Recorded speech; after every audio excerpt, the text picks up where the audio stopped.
কিছু লোক একটি লাল গরুকে ধাওয়া করে ধরতে যাচ্ছিল, কারণ সে একটি দোকান থেকে নীল ডায়মন্ড চুরি করে পালাচ্ছিল। তাড়াহুড়োর মধ্যে লাল গরুটি পাশে দাঁড়িয়ে থাকা আরেকটি গরুর মুখের ভেতর নীল ডায়মন্ড ঢুকিয়ে দেয় এবং সেখান থেকে পালিয়ে যায়। এরপর লোকজন লাল গরুটির পেছনে দৌড়ানো বন্ধ করে দেয় এবং সে পালাতে সফল হয়। কিন্তু তারা গরুটিকে নীল ডায়মন্ড খেতে দেখে ফেলে। তখন সবাই গরুটির কাছে ডায়মন্ডটা ফেরত চাইতে থাকে।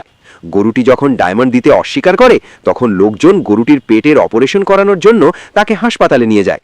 অনেক ডাক্তার অপারেশন করে গরুর পেটের ভেতর খুঁজেও কোনো নীল ডায়মন্ড খুঁজে পায় না। এতে জুয়েলারি দোকানের লোকজন খুব অবাক হয়ে যায় এবং হতাশ হয়ে ফিরে যায়। অপারেশনের পর গরুটি আহত অবস্থায় ঘুরে বেড়াচ্ছিল। তখন কিছু গ্রামের মানুষ তাকে দেখে দয়া করে এবং ভালো চিকিৎসার জন্য নিজেদের গ্রামে নিয়ে যায়। তারা সবাই মিলে জড়িবুটির পেস্ট বানিয়ে গরুর পেটে লাগিয়ে দেয়, যাতে সে দ্রুত সুস্থ হয়ে ওঠে।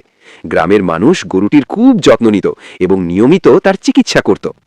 একদিন হঠাৎ ঘটে যায় এক অলৌকিক ঘটনা। গরুটি ঘাস খেতে খেতে তার পুরো শরীর নীল ডায়মন্ডের মতো ঝকঝক করতে শুরু করে। সবাই দেখে হতবাক হয়ে যায়। এরপরের দিন আরেকটি চমক, গরুটি একটানা প্রচুর পরিমাণে নীল ডায়মন্ড দিতে শুরু করে। তখন গ্রামের মানুষ নিজেদের কাঁচা ঘর ভেঙে নীল ডায়মন্ডের বাড়ি বানাতে থাকে। অল্প সময়ের মধ্যেই সেই গরিব গ্রামটি পরিচিত হয়ে ওঠে নীল ডায়মন্ড সিটি নামে। এই খবর শহরে পৌঁছতেই জুয়েলারি ব্যবসায়ী ও শহরের লোকজন গরুটিকে নিতে গ্রামে আসে। শহরের লোকজন গরুটিকে শহরে নিয়ে যেতে চাইলে গ্রামের মানুষ তাতে রাজি হয় না।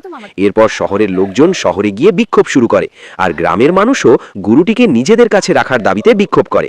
ঠিক তখনই গরুটি সবার দিকে তাকিয়ে বলে, বন্ধুরা, তোমরা সবাই লাইক সাবস্ক্রাইব করে কমেন্ট করে জানাও আমি কোথায় থাকবো, গ্রামে নাকি শহরে।